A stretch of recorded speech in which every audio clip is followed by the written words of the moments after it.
Homer Phone Reports, c'est la réparation de votre téléphone, le remplacement de vos batteries et l'achat de tous vos accessoires indispensables. 38 rue du Docteur Mougeot à Saint-Dizier.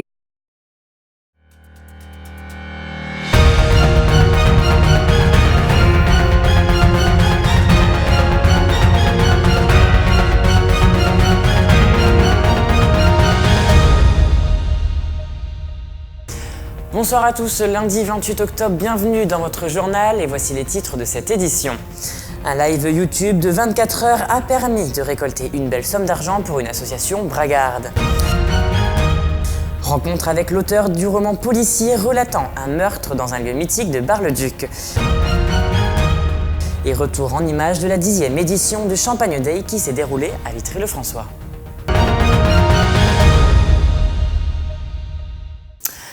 À partir du 31 octobre et ce jusqu'au 2 novembre, le Souvenir français procédera à sa traditionnelle quête de dons. Les bénévoles de cette association seront présents devant les cimetières ainsi que devant les églises les jours de messe. En 2018, ils avaient récolté près de 700 € uniquement pour le secteur de Saint-Dizier. Mais à quoi servira l'argent récolté pour cette année? Réponse de Marc Dillon, le président des anciens combattants, au micro de Lisa Lamorlette et Nicolas Fontaine.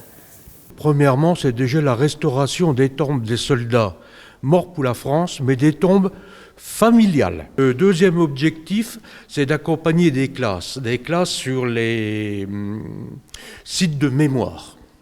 Donc ça peut aller pour les plus jeunes, Verdun, pour les plus anciens, ça peut être les camps de concentration et autres. Donc pour 2020, nous avons même un gros projet.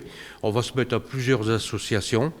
On voyait une classe méritante visiter le Mont Valérien, donc lieu de mémoire aussi, nombreux patriotes ont été fusillés. Et le soir même, ravivage de la flamme à l'Arc de Triomphe. Ce week-end, 6 jeunes youtubeurs ont réalisé un live de 24 heures dans le but de récolter un maximum d'argent pour l'association Nos Amis les Bêtes. Nous les avons rencontrés ce vendredi lors de leur préparation. Ils nous avaient fait part du montant qu'ils espéraient obtenir. Mais qu'en est-il aujourd'hui après ce live? Réponse de Lisa Lamorlette et Nicolas Fontaine.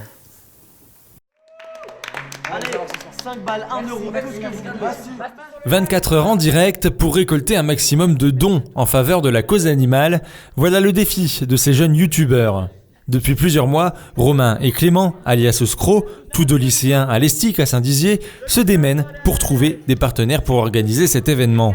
En direct, face à leur caméra, ils pouvaient discuter avec leur public via un chat, jouer à des jeux, relever des défis, mais aussi et surtout inciter leurs spectateurs à effectuer un don pour l'association de leur choix, le refuge Nos Amis les Bêtes de Saint-Dizier. 2171 €, c'est incroyable. En quelques heures à peine, le cap des 1000 € était déjà dépassé. En fait, c'était Romain en plus qui avait dit 1000 €. Moi, je pensais pas du tout arriver à un stade pareil. De base, je me suis dit si on a 100 €, c'est juste génial, même 10 €. Enfin, c'est incroyable. Moi, je me suis déjà dit que faire une émission comme ça, c'est incroyable. Et du coup, 2000 €, là, on est à plus de 2000 €. On va essayer d'arriver à 3000 €. Je sais pas si c'est faisable, mais c'est juste incroyable. Un véritable engouement s'est créé autour de ces 6 jeunes ce week-end, à 30 minutes de la fin du live de 24 heures, qui a finalement duré 25 heures avec le passage à l'heure d'hiver. Ils sont épuisés, mais déterminés à passer la barre symbolique des 2500 €. On a fait gagner 2500 € du coup. Et c'est énorme en fait. Alors chaque année on avait fait quoi? On avait fait peut-être 300, 400 €. Là on a fait 2000 € de plus, c'est incroyable en fait. Et voilà. Mais ouais, c'est incroyable ce qu'on a réussi à faire, on s'y attendait absolument pas. On est arrivé ici, on se disait bon, on est entre nous, entre potes, on se fait un événement tranquillement. On pense arriver sur du 100 viewers, max 200 viewers, là ça a explosé, c'était incroyable. On a vraiment lancé un maximum d'argent. En plus d'une véritable aventure humaine pour ces jeunes qui ne s'étaient encore jamais rencontrés en dehors de leurs écrans, on peut vraisemblablement parler de record pour l'équipe du S-Live qui, à peine le live terminé, parle déjà d'un nouveau projet caritatif. Une joyeuse bande de copains à suivre donc. 9, 8, 7, 6, 5, 4, 3, 2, 1. Merci à tous. Merci. On vous aime, vous êtes les meilleurs. J'ai coupé le micro.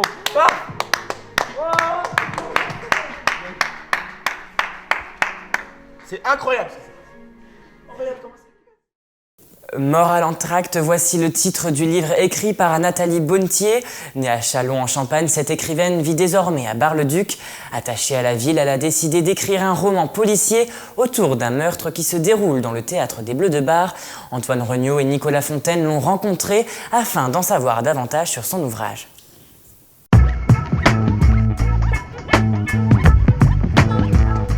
Je suis je suis professeur de langue de métier, professeur de l'espagnol plus précisément. J'enseigne depuis 25 ans.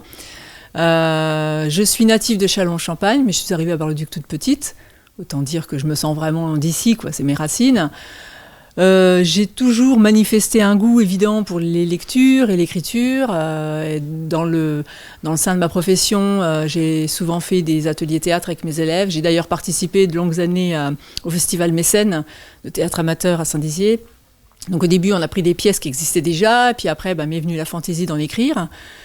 Première pièce avec les élèves, et puis après, j'ai écrit les pièces pour les élèves. Et puis j'ai continué également quand on faisait des spectacles de fin d'année, voilà, c'était plus des sketchs, des choses comme ça, des textes humoristiques, enfin c'était plus dans cette zone-là.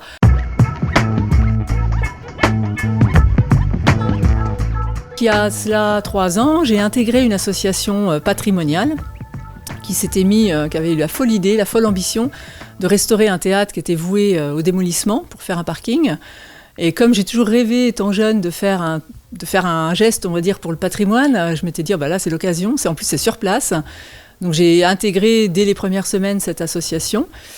Donc, les premiers temps, c'était vraiment... alors, c'était à la fois une folle aventure humaine et patrimoniale, encore une fois, parce qu'on travaillait avec un zéro budget, on n'avait rien. Hein. On amenait nos outils, on ressortait dans un état de crasse inimaginable, parce qu'on a déblayé des dizaines de tonnes de remblais, etc. Parce que en fait, le théâtre avait été squatté. Donc vous imaginez l'état dans lequel il se trouvait. Et puis, je me suis retirée de l'association après le marché de Noël de décembre 2018. Parce que voilà, je ne trouvais plus mon compte, j'y voyais plus tellement où était ma place. Donc voilà, j'ai signifié que je m'en allais. Et c'est à ce moment-là qu'est venue l'idée de rendre un dernier hommage à cet endroit qui m'avait occupé l'esprit pendant plus de 2 ans et demi, c'est-à-dire le théâtre des Bleus de Bar. Comme j'avais fait quelques recherches pendant ces années de bénévolat sur son histoire, sur la genèse de cette histoire et de ce théâtre, donc j'avais un petit peu matière première, j'avais un terreau, et l'idée m'est venue d'y greffer une intrigue policière tout à fait fictive pour le coup. Et puis voilà, c'était pour moi une manière c'était une dernière déclaration d'amour à ce théâtre.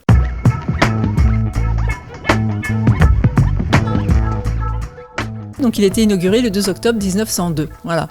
Donc tout est parti de là. J'ai eu l'idée d'imaginer une intrigue, d'imaginer un crime qui se passerait le jour de l'inauguration.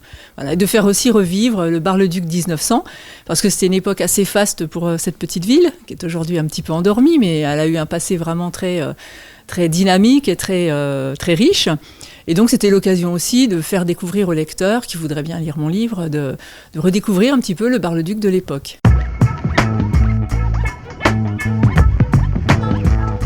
Forcément, nos personnages ont toujours une petite part d'autobiographie, c'est certain. Mais bon, je la présente comme quelqu'un de brillant, etc. Je n'aurais vraiment pas cette prétention. Non, c'est plus... c'est la jeune femme telle que je l'imaginais, qui ne s'en laisse pas compter dans une société un petit peu misogyne de l'époque, et même beaucoup misogyne, qui veut absolument s'en sortir, et qui... C'est plus, oui, la femme idéale, j'ai envie de dire, du début du XXe, selon moi, quoi. Une suffragette avant-gardiste. Forcément, ces idées sont les miennes. Fatalement, ouais, tous les petits passages où je revendique justement la place de la femme, etc., le fait qu'elle soit payée nettement moins que ses homologues masculins, évidemment, c'est moi qui parle, oui.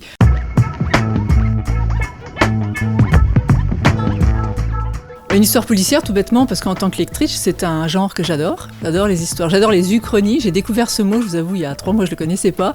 C'est-à-dire tout ce qui est un petit peu historique, mais voilà, dévié de sa trajectoire pour faire une fiction. Et j'aime beaucoup les intrigues policières, un petit peu à l'ancienne, on va dire, c'est-à-dire sans un cadavre, pas très trash, quoi, hein, sans hémoglobine, plus basé sur le fait de l'enquête, de l'énigme, etc. Donc, en tant que lectrice, évidemment, j'ai un goût prononcé pour ce genre-là, et puis en même temps, quelques influences, effectivement, hein, comme j'aime beaucoup la littérature anglaise policière, Simenon, enfin, voilà, je pense que tout ça, c'est un mélange, et qu'on doit le retrouver quelque part dans les pages que j'ai pu écrire. Mais on écrit forcément le livre qu'on a envie de lire.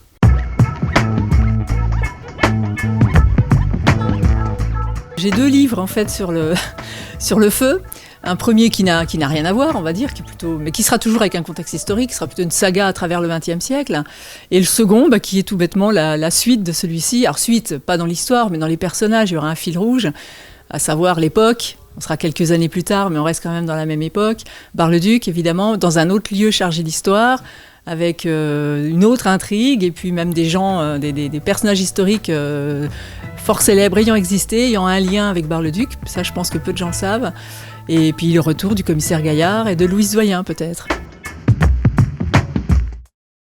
Le département de la Marne regorge de viticulteurs et la production principale est le champagne. Le 18 octobre dernier se tenait la 10e édition de la Journée mondiale du champagne. La ville de Vitry-le-François n'a pas manqué de célébrer cet événement. Un reportage de Linda Benaïssa, Nicolas Fontaine et Antoine Regnault. Champagne Day est une manifestation d'envergure mondiale qui a été célébrée le 18 octobre pour une 10e édition. L'occasion de prendre conscience du rayonnement de cette incontournable production de notre territoire régional. Cette année, l'association de promotion du champagne et des coteaux Vitria a préféré contrer une éventuelle météo capricieuse en donnant rendez-vous aux riverains, place de la Halle. C'est une association qui regroupe les vignerons, mais aussi tous ceux qui font de l'œnotourisme, les hébergeurs, les restaurateurs, dans la zone des coteaux Vitria autour de Vitry. Alors on est tous bénévoles, donc il n'y a que ça, il y a plutôt 0 salarié. Et on doit être, je pense, entre 30 et 40 adhérents qui donnent des coups de main pour les différents événements qu'on peut produire.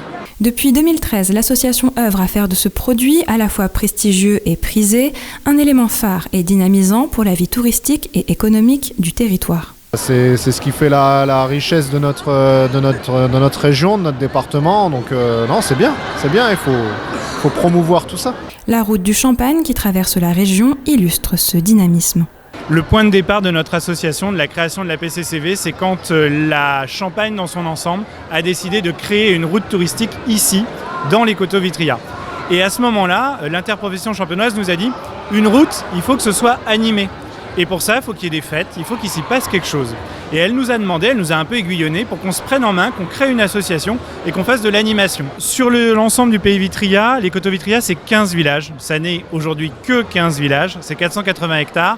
Et on a une trentaine de vignerons qui produisent entre 2000 et 100 000 bouteilles. C'est à peu près... la fourchette est large, vous aurez compris. Ça représente... effectivement 30 vignerons qui peuvent recevoir, faire des visites, avoir un flux touristique et venir enrichir en fait une belle escapade quand on vient voir le lac du Der. Les 9 vignerons des coteaux Vitria, partenaires de l'événement, sont fortement attachés à leur territoire et se sont donc lancés dans la mise en vente de bouteilles aux couleurs du lac du Der et nommées bulles d'air. Les producteurs, ils ont 2 choix pour élaborer leur champagne. Soit ils le font eux-mêmes dans leur propriété, on les appelle les récoltants manipulants. C'est les petites lettres que vous voyez sur la bouteille RM. Et puis sinon, ils peuvent passer par une coopérative. On a une coopérative dans les coteaux Vitria à Bassuet.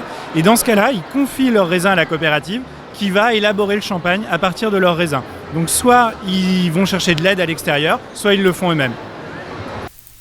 Convivialité et festivité étaient au rendez-vous de cette soirée où les producteurs ont pu échanger directement avec les consommateurs. Le vignoble Vitria est vraiment super. On découvre dessus de très bons champagnes, que ce soit en blanc ou rosé, c'est vraiment très très bien. On y vient tous les ans. Depuis que ça existe, on est là. Les organisateurs se sont montrés très satisfaits du déroulé de l'événement et espèrent pouvoir entraîner à leur suite d'autres partenaires sur le territoire, notamment en se rapprochant du secteur de Saint-Dizier. Et c'est la fin de cette édition, merci de l'avoir suivi. N'oubliez pas, l'information continue et tout de suite la météo. Toute l'actualité qui vous concerne, à voir ou à revoir dès maintenant sur puissancetélévision.fr et sur notre application mobile.